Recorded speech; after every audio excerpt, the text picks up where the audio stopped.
All right, guess what? The CBS Charity Classic is up this weekend, and there's this guy you may know who's part of it.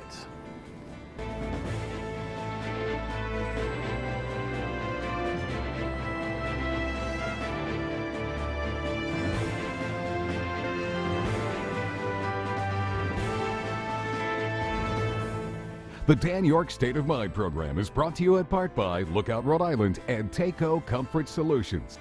Alrighty, Friday nights, you know that we just kind of chill a little bit or focus on a single issue or try to save the world. Right now, we're just going to talk a little shop, golf, CBS Charity Classic. This is a great week, as I told you earlier in the week when we had the folks in the Northeast Amateur here, for golf fans in Rhode Island, because you get a chance to see still tomorrow. And maybe Tony Romo made the cut. I don't know. We tape the show, as you know, on Fridays. If you didn't know that, on Fridays we tape our shows on Thursday. Every other day is the same day. But Tony Romo was like just inside the cut after day one at the Northeast Amateur. And so I'm guessing that if he makes the cut on Saturday, they cut after 3 days, that there'll be a big crowd following him at Wannamoisett. But it shouldn't be Tony Romo only that sends you out to Wannamoisett. I was out there on this Thursday taping day. You're seeing it on Friday, of course. Just amazing golf from these young kids who have just, I don't know, turned this thing into a whole nother sport in some ways. Brad Faxon Brad Faxon is here. Brad Faxon will tell me what he thinks about that in about 10 seconds. He is, of course, the co-host of the CBS Charity Classic, a project that needs no introduction, and a guest who needs no introduction. How are you, my friend? Good to see you, Dan. Good to be on the show again. Those kids at Wano are just at Northeast, they're just unbelievable. They really are. They're probably 3 or 4 steps away from being potentially PGA Tour players. You know, the best competition in the world after the PGA Tour was what used to be called the Web.com, that is now bought out by a placement firm called Korn Ferry. Now it's the Korn Ferry Tour, which is a weird name. Yeah. But the college players, which most of these guys are, that's really the guys that are hitting it the farthest and are learning the quickest and advancing the most. So you're getting a great look at some players at the Northeast Amateur that next year will be playing on the tour. Yeah, and some of the tour's greats came through Wannamoisett. It's amazing. Through the Northeast Amateur. There at the Northeast Amateur, you recognized almost all the names have gone on to success somewhere. And the fact that Tony Romo's here, I mean, that's a big deal. What did you think about that? I love it. And a lot of, like, when he's been getting some exemptions to the Korn Ferry Tour, I'm not used to saying that yet, but he's played at some events. Some of the players don't like that. John Smoltz played in the Senior U.S. Open last year. He's gotten some exemptions on the Senior Tour. Players gripe about it because he's taken away access, and access is what a lot of the lesser players are all about when they don't play well. You know, the tagline Jim Colbert, one of the great Senior Tour players, said was, "All your problems get taken care of when you play better." Right? Just play better. Right. But it's a business. It's a show. It's a business. I mean, Wannamoisett will look better when there's 1,000 people out there rather than 100 people out there. Absolutely. And, you know, I've kind of lamented the idea that there's been relative to the product at the Northeast, there have been a trickle of fans that have showed up there. Right. I don't know if there's a misunderstanding. I don't know if they think they got to be paid. It's free. You can walk with the kids. I mean, you don't talk to the kids while they're playing, but you can walk with the kids. Unlike the CBS Charity Classic, where I usually walk a few holes with you and we have a conversation because you're not as focused on, well, you are focused on winning, but you can. Well, I can't break 80. You're a mature player. You can't break 80. Hey, we finally have the same game.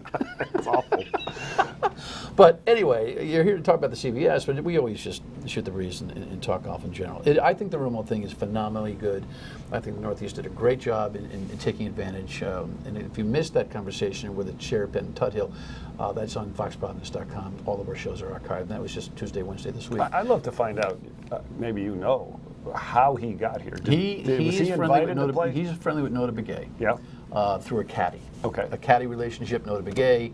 He had said, geez, you know, he was talking to Nota, and he said, you know, at some point I'd love to play some of these Northeastern, and the Northeast Amateur was on his radar as one of these big events, and Nota says, well, hey, listen, like, I played I won that thing, and called Ben Tuthill, and Tuthill then extended the invitation. That's exactly how the whole thing happened. You know what? The whole world, no matter what your industry, is networking, right? And so it's always going to be that way. And to his credit, as we played some video earlier this week, I attended the press conference. Humble, quiet, unassuming. Didn't walk into the room as if, hey, I'm here. I understand that on his first day yesterday, signed autographs whenever asked, walked very carefully around the place. One RAJ official said to me, if you didn't know that was him, you wouldn't know it because the hat was down, the beard is on. So I think he senses, and I asked him the question, by the way, about the level of anonymity that most of these players are operating under versus his entry into it. How does he juxtapose that? And his answer was really interesting. He said, just because those kids are walking around without a crowd doesn't mean that they don't feel the same pressure that everybody else does. So they're fine. And I mean, that's a paraphrase, but I thought that was a good way to answer the question. And I asked him, by the way, you're interested, we're just shooting the breeze here, whether or not, what was tougher for him? What's tougher for him? Throwing a football in front of 70,000 people and running an offense, or a few hundred people watching him, hit a golf ball. And his answer was like, they're comparable, in terms of tension and pressure, right? And if he has any insecurity about whether he should be allowed to play in that field, that intensifies it. Right? Doesn't it? Hello? Yeah. And this is the thing that you and I have talked about for years. You go out and you play a $5 Nassau with your buddies, that's fine. But go qualify for a state event even, which I've done in the past and mostly failed miserably. I've made one cut. It was like the most incredible moment in my life, sports-wise. Doesn't say much, although I was a county champion in cross country, but that's a whole other story. Oh, cross country. People laugh about We're that. We're just shooting the breeze a little bit. But hey, listen, guys with the funny hats and the officialdom and microphones, blah, blah, blah, and here's your card. And all of a sudden, and other good players, it changes everything. So I'm sure Tony Romo feels the same kind of on the cut line that anybody would. Brett Quigley. By the way, you're the guest of this program. Another PGA Tour player, and I played a few years ago, maybe 10 years ago now, the Dunhill Cup, which was the European version of the Pebble Beach Pro-Am. So we had two buddies of ours from here that had done very well successfully financially, and we flew over on their plane, get to St. Andrews. We played 3 practice rounds at St. Andrews, Kingsbarns, and Carnoustie. We had the best time. They're having so much fun, and then we're driving from the hotel to Carnoustie on Thursday morning, the first day of the competition. And we were trying to tell them, guys, it's going to be a little different today. You're going to feel a little more pressure. It's not going to be quite as lighthearted and fun there. No, it'll be great. But we get out there, we get shuttled to the 10th tee, which is a while out. There's a bunch of people out there. There's a man introducing the players, and when he introduced my amateur partner, Paul Salem, who's from Barrington, next to play from the United States of America, Paul Salem, there was a gallery, clapping for him. And he played hockey at Notre Dame. He played hockey at Brown. He said, that's the most nervous I've ever been in my life. So it changes. Your knees wobble. Your knees wobble, your hands shake. Absolutely. You get this tournament this weekend here. When we come back, we'll talk about it. Stay with us. What can you expect from this field this year? Well, I'm so excited. I don't think in the history of this event, the long history, that we ever set a timeline for how long it would work. And you said 20 years. We've raised 22 million plus. Every year there seems to be something new, something exciting. I think with a recent field change, the 3 different tours in one day versus 2, it's a lot easier to get some of the best players in the world to come to Rhode Island. So it's humbling. It's fun. It's still fun to do this.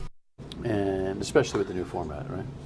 The new format's really made a big difference. We used to have 20 players, 2 days, a 2-man field, 2-person field, and Octagon, which is the new management company that's been running the event now the last couple of years, took over from Peter Jacobson, came up with this idea immediately, and I was devastated. I'm like, oh my God, well, it's going to go away. And it's been better because these players are in such demand of their time.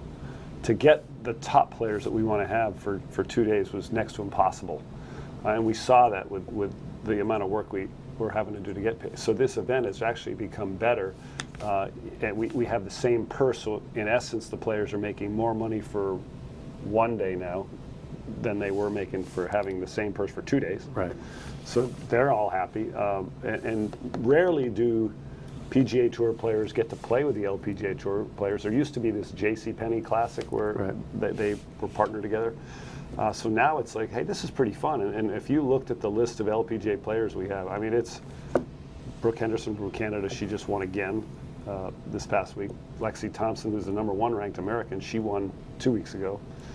My partner, So-Yeon Yu, who's the top, is she the top Korean player? She's one of the top Korean players. She was your partner last year. Yep, and with McElroy. So, I mean, we've had the best of it. We have 2 Hall of Famers with Colin Montgomery and Marco Mira. It's great. Well, I would suggest, to be honest with you, and remember the competition proper happens on Monday, the Pro-Am is on Sunday, and they've got all the other... And with a bunch of celebrities on Sunday now. Yeah. It's huge. Yeah, it's good. So Bunch check out foxprovidence.com, WPR.com, CBSCharityClassic.com for all of that stuff. But, you know, for the golf fan who's always... There are fans who just enjoy watching, and then there are a lot of fans who I'm thinking just looking to find something, you know. Right. You just find something. I say watch the LPGA players because their tempo and the visibility of their swing is easier to, for me, is easier to pick something up.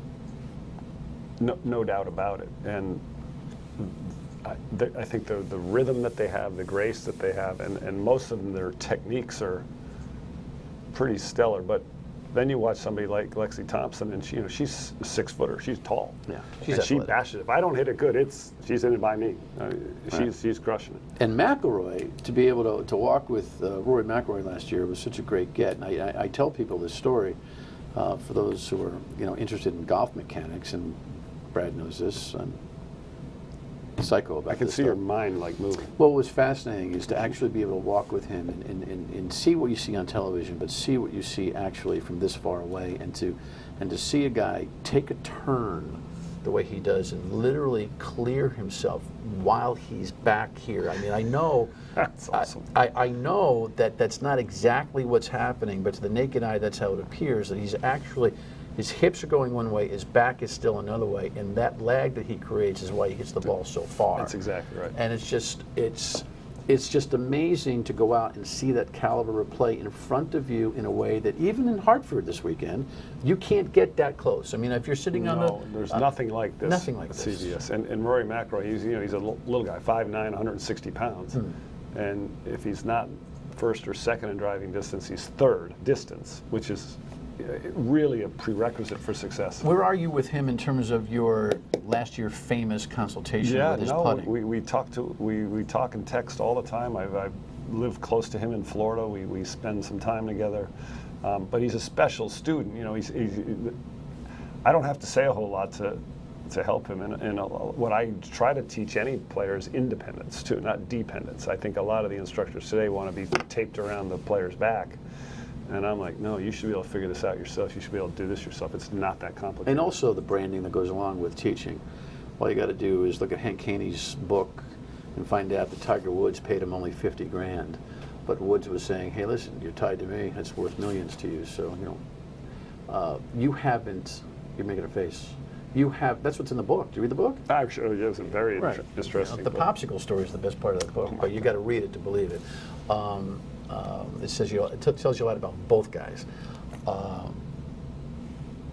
But you have not been pretentious about this help for Rory McIlroy. You've been honest about an answer, but you haven't flaunted the idea that, hey, I helped him. He won a tournament right after I helped him. That's not your style. When I saw Rory at Pebble Beach for the Open last week, after you won Canada the week before by 7, we had talked the day before, and so what am I going to say to Rory McIlroy, who's already the #3 player in the world, that he has to do anything different the next week? It's just kind of keeping him confident, keeping him excited and upbeat, which is not hard to do with a guy that's as motivated as anybody in the world. He's only 30, right? He's won 4 majors. There's only a few players playing. Feels like he's been around forever, by the way. And he has. He's been playing professionally since he was 18. I think he's got another 4 majors in him, which would put him in the elite of the elite. Specifically, let's talk about CBS here. I want to talk to you about Fox and U.S. Open coverage and all that kind of stuff. This field, across the board, is as good as you've had it. It always is. This year we don't have a Rory McIlroy, but we have 2 first-time players, 2 first-time winners on the tour this year. Max Homa, who won in Charlotte against Rory McIlroy and a few other stars, and then a guy named Keith Mitchell from the University of Georgia, who won the Honda Classic against another packed field, and the way he won it was fantastic. But Keith Mitchell, you want to watch him swing. He's the the guy this year that you'll go, I can't believe I've seen anybody hit a ball that far, and just looks like it's going up and down, and you go, wow. And again, we have Arnold Palmer's grandson, Sam Saunders. He's been great, and 3-time defending champion Keegan Bradley, who's, you can't shake that guy. New England guy. No, I hope something happens to him. Can I say that? I don't mean that. And Billy's been playing pretty well. Billy's playing great. And Billy Andrade, Brooks of course, the playing great. co-host, has been playing well. They could win by 10 shots. I mean, yeah, he plays with Brooke Henderson, and she just won again this year. I mean, she might be my favorite person to watch swing a golf club, man or woman, because she's got, like you said, this lag. As the club's going up, part of it's still going back as it starts to go in direction, and you can't even bend your thumb in what hers does. And it just goes up high, it goes far, and you're like, you're a peanut. How do you do this? Well, obviously he has questions about how to swing the golf club. When we come back, we'll talk about his role on Fox, the U.S. Open coverage, and I'll probably have to give him a tip or two. Stay with us. I can send you the last link if you want me to. Should. Some of the field from last year, our hosts. Look at that swing. That is a pretty good swing. Well, you've won a few tournaments over the course of your day. What do you mean you can't break 80? What do I need to do? What do you need? Can you give me a tip? What do you need? Chipping. What's Can that? you help me chip? That's probably not the area I'll go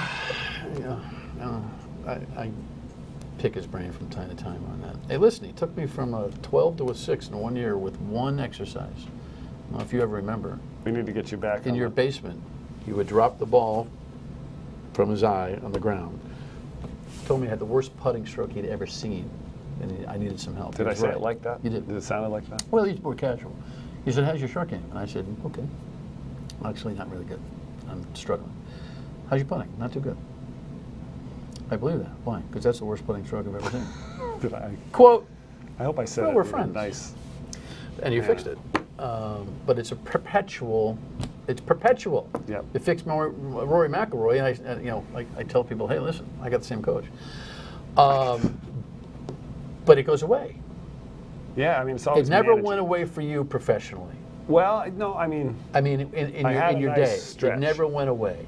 You're known as, if not the most prolific putter ever, one of the top 2 or 3 in the world ever. so you want to hear something? Thank you. You know and that. by the way, I didn't start that way. I got better as I got older. I got better when I got into my 30s. But when I did hear something that was amazing, because there's all these statisticians out there. But when I really stopped playing competitively after I tore my knee up was 2003 or 4. I did win in Hartford a year later when I was 42, which is cool. But they kept these strokes gained putting stats for 2004 to 2012. So it was 8 years of putting, and somebody asked me if I knew where I was in that stretch, and I said, well, my best putting was definitely in the 90s and early 2000s. They said, well, Luke Donald was number 1 in those 8 years. Tiger Woods was number 3.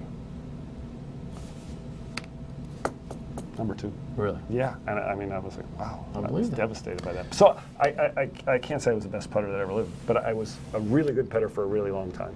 And the most unique putting stroke you've ever seen, because it's continuous, and we could talk about that all day if we were on the Golf Channel. But tell me, the Fox thing is going incredibly. I've told you privately, I'll tell you publicly, you're in your lane now. I mean, you're just your whatever EBGBs you might have had about national television is all gone. So do you feel that, by the way? I feel more comfortable. I feel more comfortable about us collectively as a team, Fox. Sports, we're at a disadvantage to CBS and NBC because we do one major championship a year, which happens to be one where 25 million people watch you, and all of a sudden we're thrown into the spotlight, and we don't practice. You know, Joe Buck, Paul Azinger, who works for NBC. How did that contract Crazy. happen? It came out of the blue. He was doing 4 events for us, had worked for ABC before, and we've never seen anybody work dual networks before. Right.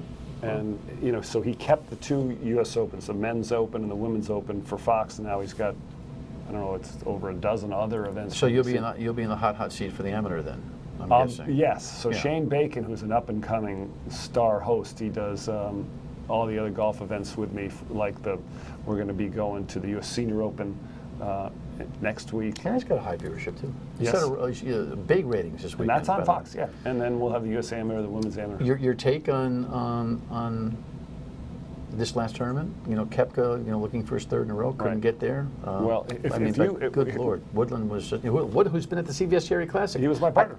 I saw him drive on, what's it, almost drive the hole On up the green. hill. Yeah, Oh he drove it he's- over the water on 4. he's He almost drove the first, but he's a great cornhole player. He was a great basketball player. And so if you had gone to Fox after 4 years of doing this event, we had debacles at 2 new courses, Chambers Bay and Erin Hills. Then Oakmont, Justin Johnson won. He didn't know what his score was playing the last day. And then Shinnecock had Phil hitting a moving ball. And now all of a sudden we get Pebble Beach, the most famous, iconic course in the world.